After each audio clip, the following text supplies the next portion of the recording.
చిన్న అల్పమైన అనుభవం చెప్తున్నాను. అయితే మనం స్వాహాకారం చేస్తూ అందులో ఆహుతులు ఇస్తుంటే ఎంత టెన్షన్ ఉన్న మనిషికి యజ్ఞం చేయకముందు ఎంతైతే టెన్షన్ ఉంటుందో అది పూర్తిగా తగ్గిపోతుంది. తగ్గిపోయినట్టుగా నేను అనుభవించినా కాబట్టి మీకు చెప్తున్నా.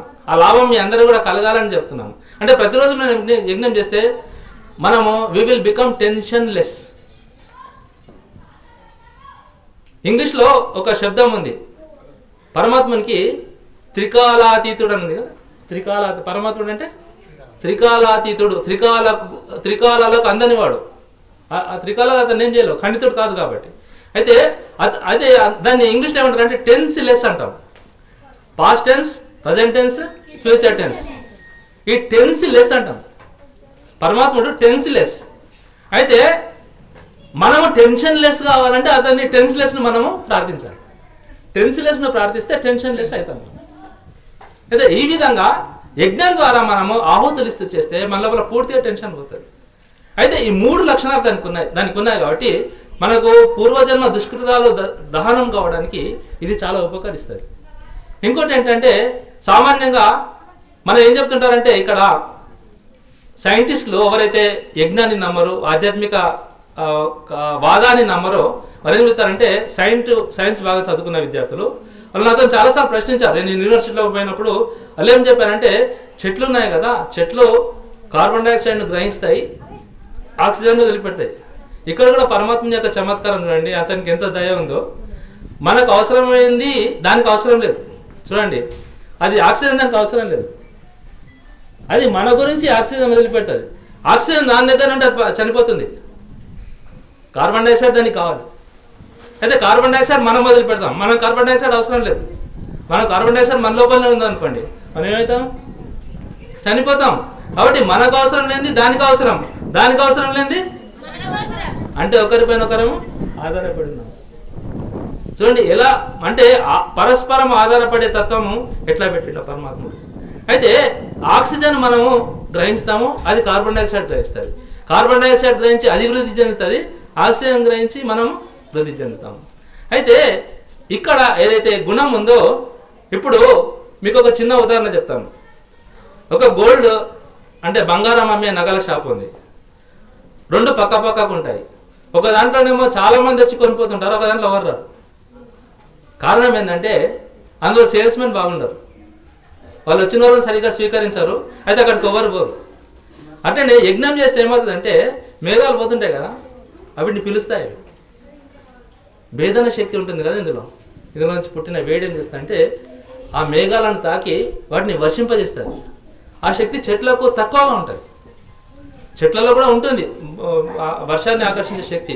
కానీ ఎంత తేజస్సు అయితే అగ్ని లోపల నుంచి పుట్టిన వేడిలో ఉంటుందో అంత శక్తి దాని లోపల ఉండదు. కాబట్టి అవి ఇది ఆకర్షించేంతగా ఆకర్షించవు. కాబట్టి ఇలాంటి ఆకర్షణ శక్తి అంటే వాటిని ఎక్కడికక్కడ మొత్తం విచ్చగొట్టి వర్షింపజేసే శక్తి అగ్నికి ఎంత అయితే ఉంటుందో చెట్లకు అంత ఉండదు. కాబట్టి ఈ విధంగా యజ్ఞం చేయడం ద్వారా సకాలానికి వర్షాలు పడడానికి హేతువవుతుంది. మన యొక్క సంస్కారాలను మనకు ప్రతికూలమైన సంస్కారాలను తొలగించడానికి కూడా అగ్ని ఉపయోగపడుతుంది. మంత్రాల పఠనం ద్వారా మన మనస్సు ప్రశాంతం అవుతుంది. ఈ భౌతికమైన యజ్ఞం చేయడం ద్వారా ఈ ప్రకృతి మనకు అనుకూలంగా మారుతుంది. ప్రకృతి అనుకూలంగా ఉండాలి, మన మనసు అనుకూలంగా ఉంటేనే ఆత్మకు 2 విధాల ఆహారం లభించాలి. శరీరానికి పుష్టికరమైన ఆహారం లభించాలంటే అది స్వచ్ఛంగా ఉండాలి, వాయువు జలం ఇవన్నీ కూడా. అయితే యజ్ఞం ద్వారా ఈ వాయువు జలము ఇంకా పృథ్వీ ఇవన్నీ కూడా స్వచ్ఛమవుతాయి.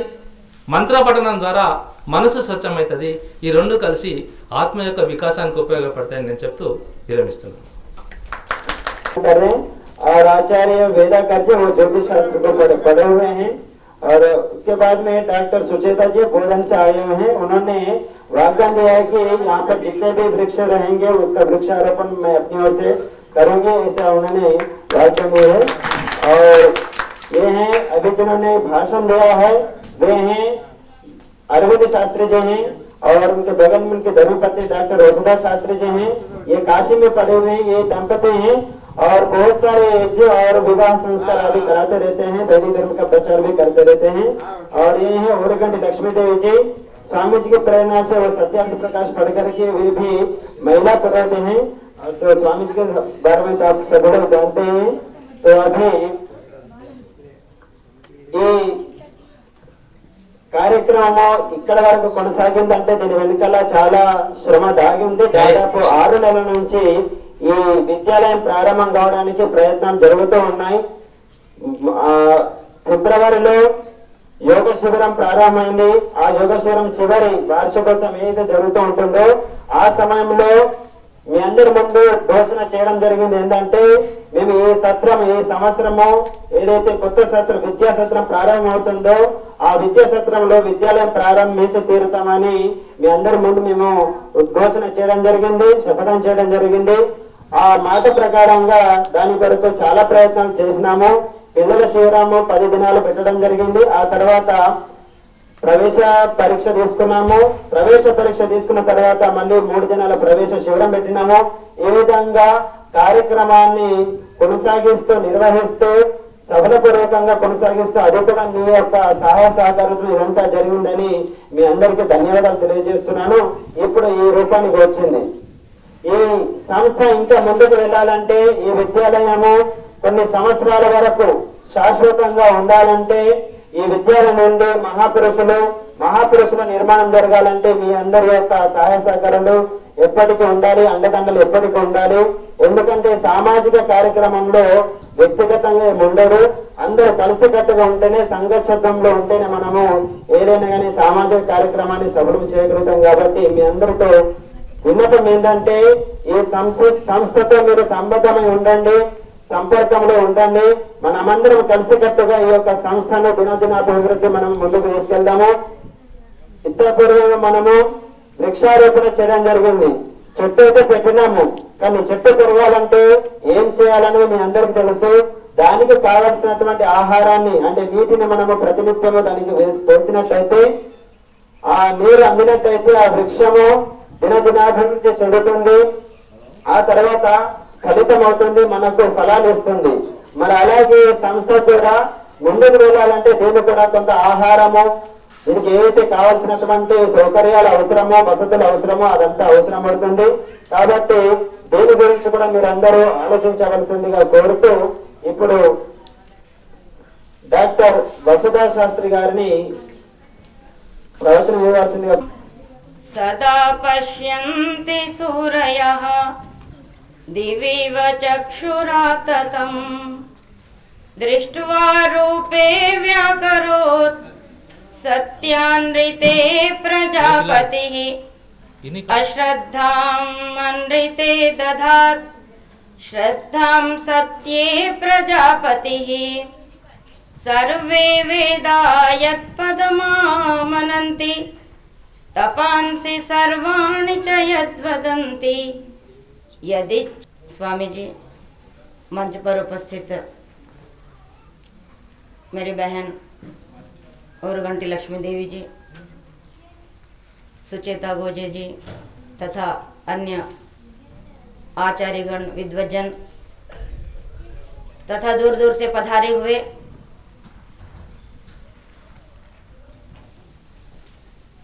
विद्यानुरागी गुरुकुल अपना सारा जीवन समर्पित कर दिया। वो बहुत छोटा सा वाक्य है और वो वाक्य आप सभी लोग जानते हैं। कोई बोल सकते हैं क्या? आप जानते हैं? मुझे पता है। मैं बोलूंगी तो आप कहेंगे हाँ ये तो हमें पहले से पता था। बोलिए। बहुत छोटा वाक्य है लेकिन वही जीवन का सर्वस्व है। जनया दैव्यम जनम मनुर्भव जनया दैव्यम जनम तंतुम तन्वन रजसो भानुमन्विः ज्योतिष्मता पथो रक्ष धिया कृतान अनुल्वणम वयत जोगुमाम अप मनुर्भव जनया दैव्यम जनम। छोटे से वाक्य को लेकर के स्वामी जी ने कहा मनुर्भव, मनुष्य बनो और अपने अंदर जो भी दिव्य शक्तियां हैं उन सभी शक्तियों का उभारिए, मतलब विकसित कीजिए, ऊपर लाइए। स्वयं उन्नति को प्राप्त करके अन्यों को भी उन्नति का मार्ग प्रदर्शित कीजिए, उनके मार्ग को आप प्रशस्त कीजिए। इस वाक्य को लेकर के स्वामी जी ने अपना सारा जीवन अर्पित कर दिया और अभी भी इस उम्र में भी वे लगे हुए हैं। तो उनका त्याग कितना है ये हम सभी लोग देख रहे हैं। और इनका ये जो कार्य है पुष्पित और पल्लवित होता रहे, इस उद्देश्य से हम सभी यहाँ पर पधारे हैं। और हम सब से भी जितना हो सकता है, जिस भी प्रकार से हो सकता है, सहायता करने के लिए हम सभी लोग तैयार हैं। देखिए, अभी इस कार्यक्रम के प्रारंभ उत्सव के अवसर पर यहाँ पर एक पेड़ लगाया गया है, वो भी आम का पेड़ लगाया है जो सबको पसंद है। मैं प्रातःकाल भी आपसे कह रही थी। तो उस पेड़ को लगाया गया, तो पेड़ जैसे जैसे पुष्पित पल्लवित होता रहेगा, उसी प्रकार से ये ब्राह्म महाविद्यालय भी पुष्पित और पल्लवित होता रहे, ये हम कामना करते हैं।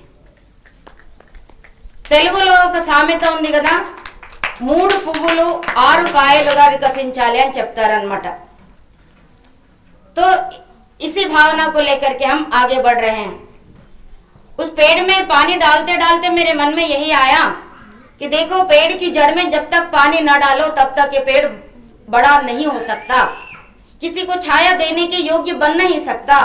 तो इसी प्रकार से आर्ष महाविद्यालय को आगे बढ़ाने के लिए भी अपना भक्ति पूर्वक तन मन धन से योगदान हमें करना पड़ेगा, तभी जाकर के जड़ मजबूत होगा और पेड़ भी पुष्पित और पल्लवित हो सकता है। तो इसलिए हमें आगे आना है। वेद का एक मंत्र है, मह्यम यजन्तु ममयानि हव्या आकुति सत्या मनसो में अस्तु एनो मा निगाम कतमच्चनाहम विश्वे देवासो अधिवोचतानः। देखिए, अभी यज्ञ करते समय हमने 3 सूक्तों का पाठ किया था। बच्चों को भी मैंने बताया था। सबसे पहले अग्नि सूक्त का पाठ किया था। शाबाश बेटे, देखो किसी ने बोला अग्नि सूक्त। और दूसरा है वागाम्भृणी सूक्त, और तीसरा है ज्ञान सूक्त, जिसको मैंने कहा था बृहस्पति पहला शब्द है उसका। तो इस प्रकार से इन सूक्तों का पाठ करते करते हमने बहुत कुछ ज्ञान को प्राप्त करना है। तो उन्हीं में से ये एक मंत्र है जो ज्ञान सूक्त का है, मह्यम यजन्तु ममयानि हव्या। एक भक्त कहिए या एक शिष्य कहिए या एक सामान्य मनुष्य कहिए, वो ये प्रार्थना कर रहा है कि मेरे जितने भी शुभ कर्म हैं वो शुभ कर्म मेरी रक्षा करें, मेरे जितने भी शुभ कर्म हैं वो मेरी रक्षा करें। तो इसका मतलब क्या है, हम शुभ कर्म करेंगे तभी वो मेरे शुभ कर्म बनेंगे। जब तक हम कर्म ही नहीं करेंगे, शुभ अशुभ का हमें बोध ही नहीं होगा, तो वो हमारी रक्षा कैसे कर सकते हैं। तो इसीलिए कहा मह्यम यजन्तु ममयानि हव्या, यानी मेरी रक्षा करें जो मेरे अच्छे अच्छे कर्म हैं। आकुति सत्या मनसो में अस्तु, और हम अच्छे कार्य कब कर सकते हैं।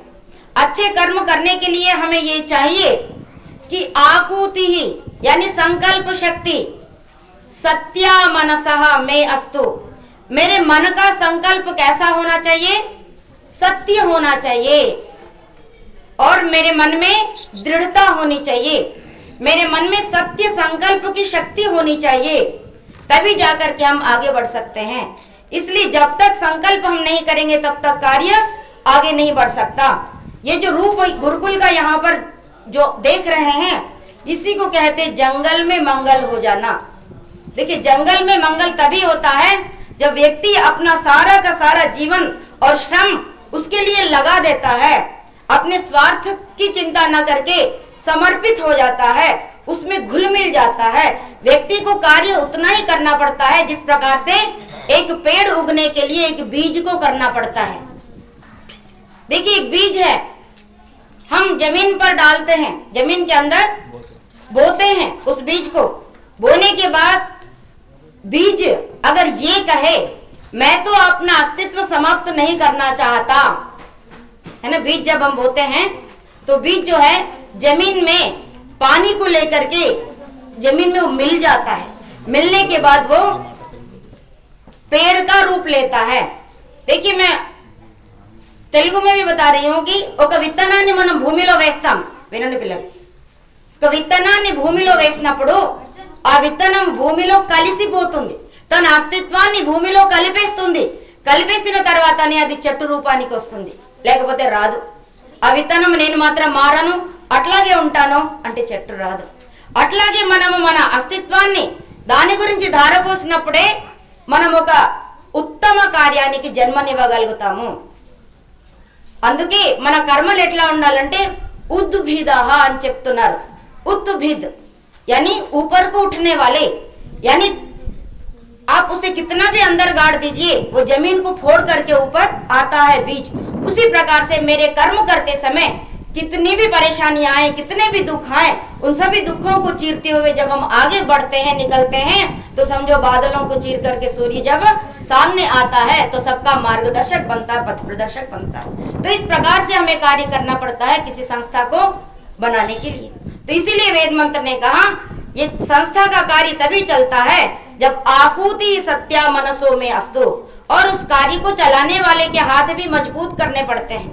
उनके साथ हमें भी सत्य संकल्प को मन में लेकर के हमें आगे चलना पड़ता है, तभी जाकर के ये रूप जो है उन्नत स्थाई को प्राप्त हो सकता है।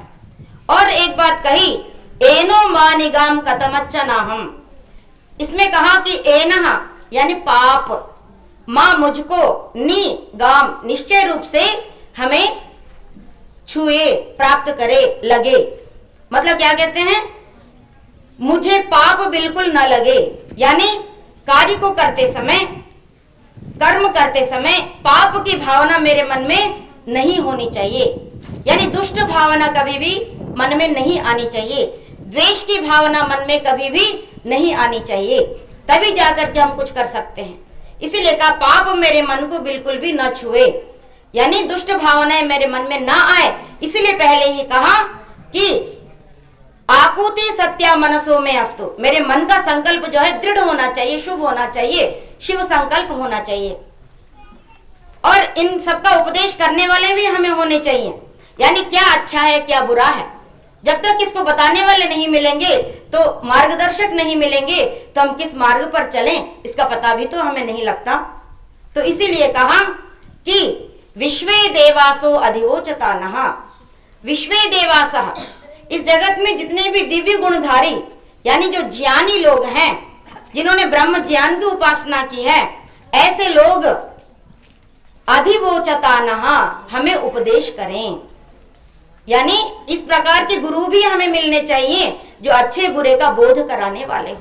इसी बात को हमारे शास्त्रकार ने कहा कि दर्शन में आता है उपदेश्योपदेश कृत्वा तत्सिद्धि अन्यथा तो अंध परंपरा, यानी उपदेशक होने चाहिए और श्रोता भी होने चाहिए, गुरु भी होने चाहिए, शिष्य भी होने चाहिए, उपदेशक भी होने चाहिए और उपदेश ग्रहण करने वाले भी होने चाहिए, तभी जाकर के ये कार्य आगे बढ़ सकता है। यानी बताने वाले हों, सुनाने वाले हों और सुनने भी वाले हों। इसीलिए तो स्वामी जी ने कहा कि ज्ञान विज्ञान को सुनना, सुनाना, पढ़ना, पढ़ाना सभी का ये परम धर्म है। वहां पर वेद शब्द उन्होंने कहा, क्योंकि वेद में ही सारा का सारा ज्ञान विज्ञान है, इसलिए उन्होंने वेद शब्द को वहां पर रखा। तो इसीलिए कहा अच्छी बातों को सुनने वाले होने चाहिए, सुनाने वाले भी होने चाहिए। तो इस प्रकार से सुनने सुनाने वाले जहां पर होंगे, वहीं पर जो है राष्ट्र की अभिवृद्धि हो सकती है, परिवारों का कल्याण हो सकता है और व्यक्ति का सर्वविध समुन्नत रूप से विकास हो सकता है। तो इस प्रकार से हम विकास को प्राप्त करें, अच्छे कार्य करें। अगर हम अच्छे कार्य नहीं करेंगे, बुरे कार्य करेंगे, तो बुरा कार्य उल्टा बुराई का प्रभाव हम पर डालता है। तो इसीलिए कहा, मैं बहुत अधिक नहीं बोलते हुए इसी बात को ये कहना चाहती हूँ कि हम किसी के साथ शुभ करेंगे तो हमारा भी भला होगा। आप पहले अच्छा कार्य करके देखो, उसका परिणाम क्या होता है आप स्वयं उसका अनुभव कर सकते हैं। और इस अनुभव को करने के लिए हमें कार्य को प्रारंभ करने के लिए अपने मन के अंदर एक उत्साह को लेकर के चलना है, एक उमंग को लेकर के चलना है। और वो उत्साह और उमंग को लेकर के चलने के लिए ही किसी भी कार्य को जब हम प्रारंभ करते हैं तो यज्ञ पूर्वक उस कार्य को प्रारंभ किया जाता है। ये वेद का ही एक वाक्य है, प्रांचम यज्ञम प्रणयता सखायः। देखिए, प्रांचम यज्ञम प्रणयता, प्रारंभ में आप यज्ञ का प्रणयन कीजिए, सखाया यानी जो सखा लोग हैं, जो साथी लोग हैं, संगी लोग हैं, जो समाज में रह